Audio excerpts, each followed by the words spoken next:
February 6, 2025.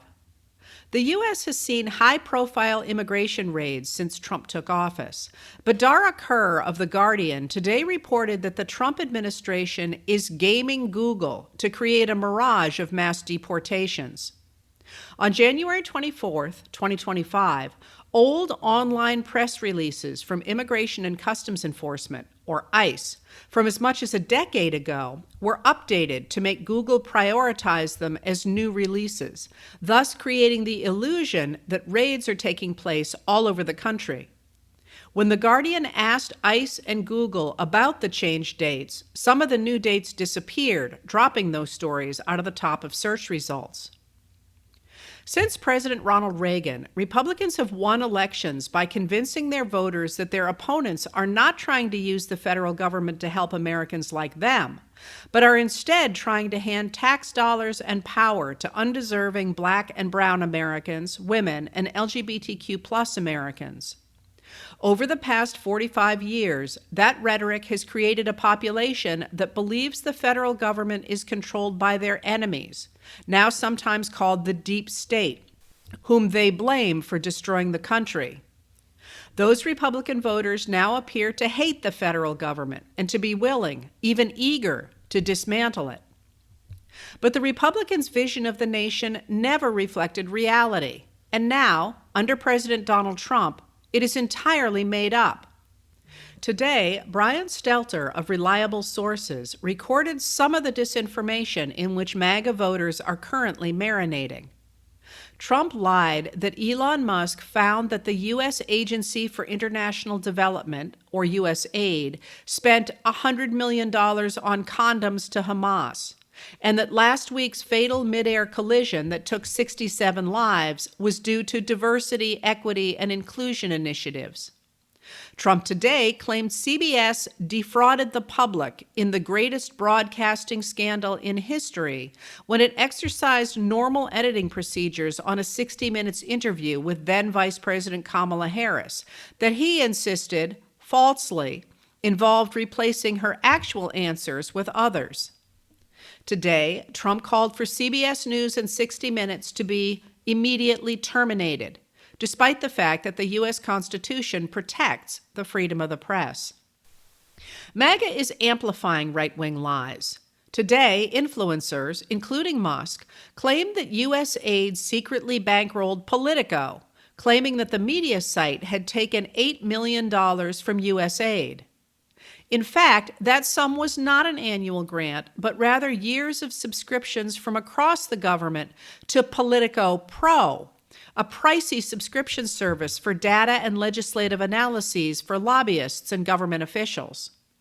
Politico has never taken a cent of government subsidies or state funding, said the chief executive officer of its parent company.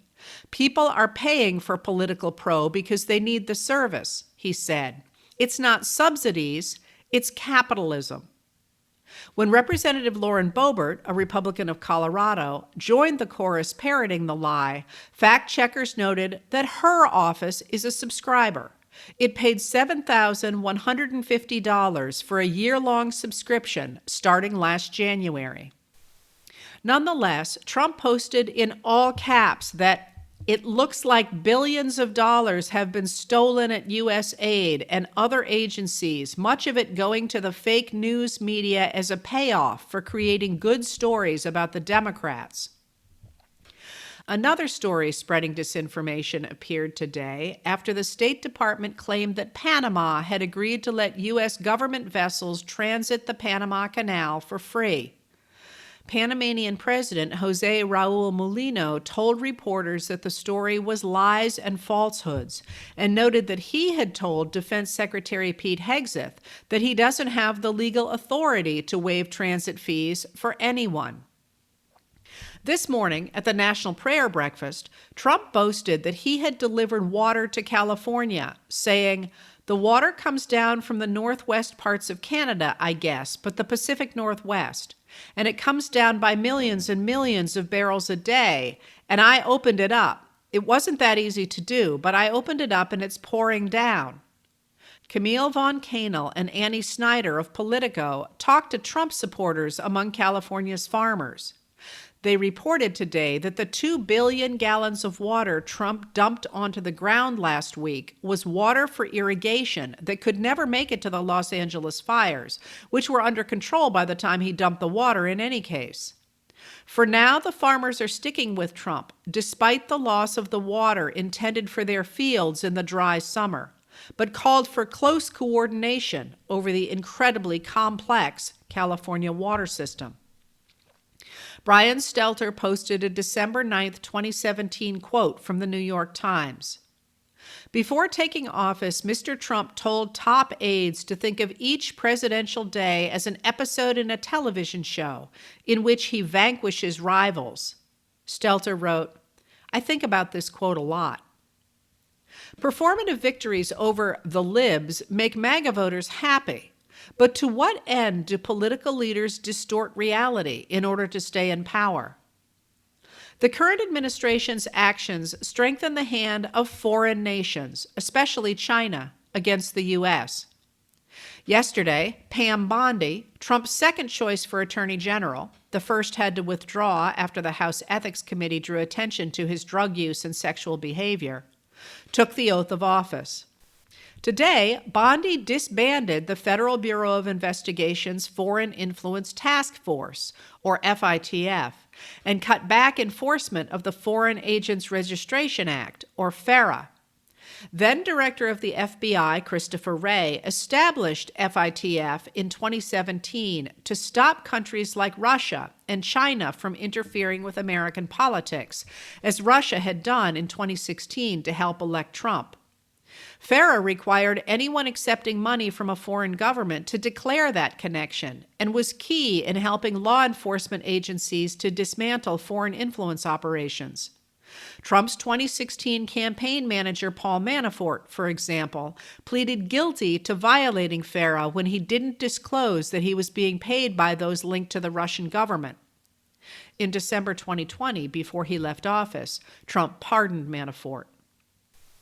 Prioritizing human smuggling and drug cartels, the Justice Department under Bondi is scaling back white-collar crimes like bribery of foreign officials, kleptocracy, and money laundering.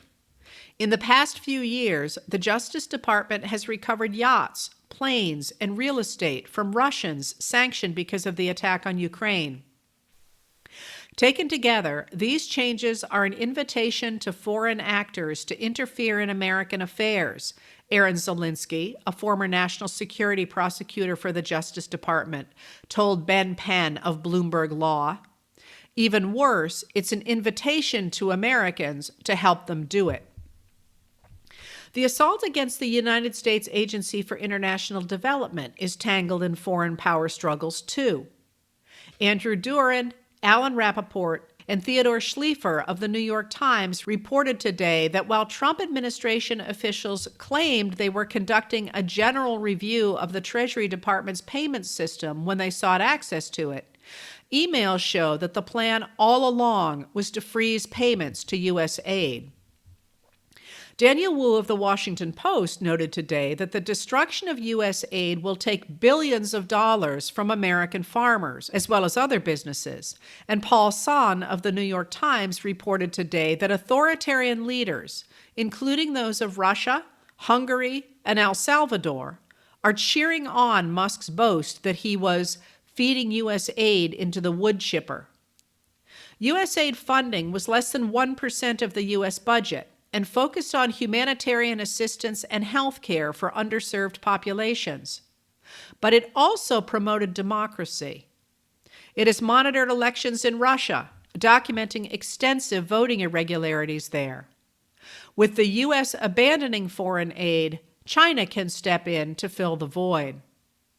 China will also be able to step in at the G20 summit of the world's largest economies to be held in November, documenting extensive voting irregularities there. With the U.S. abandoning foreign aid, China can step in to fill the void. China will also be able to step in at the G20 summit of the world's largest economies to be held in November in Johannesburg, South Africa, if Secretary of State Marco Rubio keeps his vow not to attend. Rubio says he is walking away from the international table because Trump says he is unhappy that South Africa is confiscating land and treating certain classes of people very badly. Trump ally Elon Musk hails from South Africa and has agreed that white South Africans are being persecuted for their race in their home country. South Africa has also refused official approval of Musk's Starlink satellite system because of a state requirement that 30% of a company must be owned locally, a requirement SpaceX has criticized.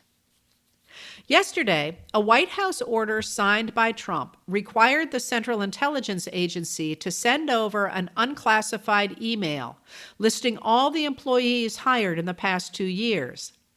David Sanger and Julian Barnes of the New York Times reported that the list included the first names and first initial of the last name of those hires, including a large crop of young analysts and operatives who were hired specifically to focus on China, and whose identities are usually closely guarded because Chinese hackers are constantly seeking to identify them. The top Democrat on the Senate Intelligence Committee, Mark Warner of Virginia, called the sharing of the information over unsecured channels a disastrous national security development, adding, exposing the identities of officials who do extremely sensitive work would put a direct target on their backs for China. If there are advantages for foreign adversaries in the policies of the administration currently in power, there are also advantages to favored corporations. Musk's team, along with Trump's officials, is dismantling the government with the claim that it is inefficient and corrupt, but it appears their plan is to put Musk and his ilk in charge of the services Americans need. In what sounds like an attempt to hand over air traffic control systems to Elon Musk's Starlink satellite system and his AI company, Trump today said, and here are his words as Aaron Rupar transcribed them, "We're all going to sit down and do a great computerized system for our control towers, brand new, not pieced together, obsolete, like it is, land-based. Trying to hook up a land-based system to a satellite system. The first thing that some experts told me when this happened is you can't hook up land to satellites and you can't hook up satellites to land. It doesn't work. We spend billions of dollars trying to renovate an old broken system instead of just saying cut it loose, and let's spend less money and build a great system run by 2 or 3 companies, very good companies, specialists, that's all it is. They use 39 companies. That means that 39 different hookups have to happen. And I don't know how many people of you are good in terms of the kinds of things necessary for that. And it's very complex stuff. But when you have 39 companies working on hooking up different cities at different people, you need one company with one set of equipment. And there are some companies that have unbelievable air controller systems. And bells would have gone off when that helicopter literally even hit the same height because it traveled a long distance before it hit. It was just wouldn't stop, follow the line, but bells and whistles would have gone off. They would have had them where it actually could virtually turn the thing around. It would have just never happened if we had the right equipment. And one of the things that's going to be, I'm going to speaking to John and to Mike and to Chuck and everybody, we have to get together and just as a single bill, just pass where we get the best control system. When I land in my plane privately, I use a system from another country because my captain tells me I'm landing in New York and I'm using a system. I won't tell you what country, but I use a system from another country because the captain says this thing is so bad, it's so obsolete, and we can't have that. Transportation Secretary Sean Duffy posted today that the DOGE team is going to plug in to help upgrade our aviation system, saying that experienced Washington bureaucrats are the reason our nation's infrastructure is crumbling. Former Secretary of State Hillary Clinton pointed out that U.S. airlines had gone 16 years without fatal crashes. Then MAGA fired the FAA chief, gutted the Aviation Security Advisory Committee, and threatened air traffic controllers with layoffs. Now there have been 2 fatal crashes. Hope your unvetted 22-year-olds fix things fast.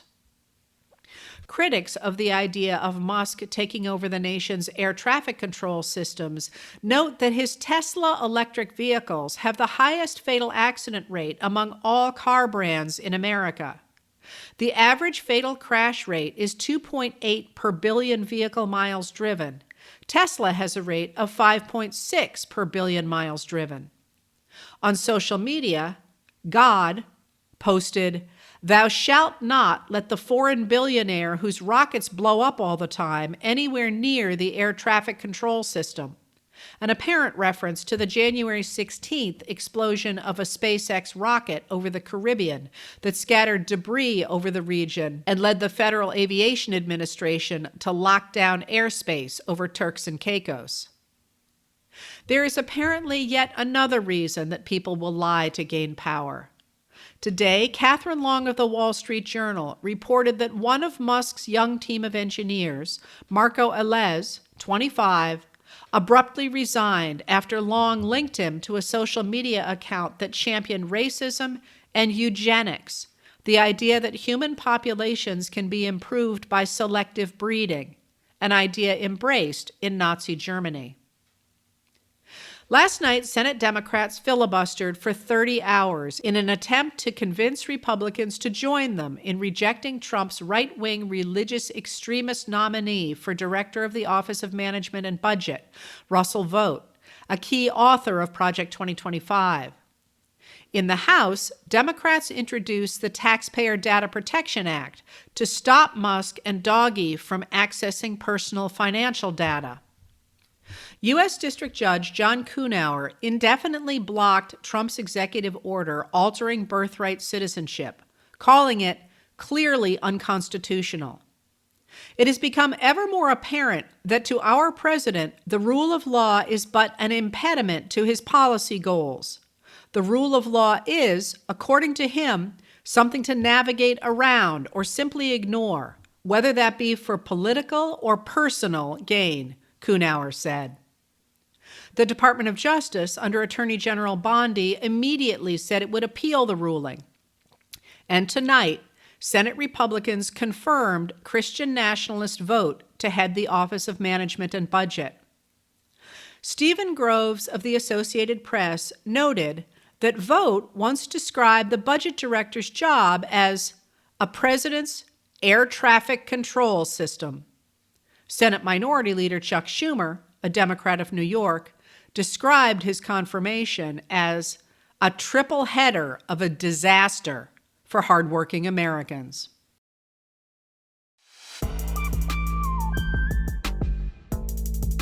Letters from an American was produced at Soundscape Productions, Dedham, Massachusetts. Recorded with music composed by Michael Moss.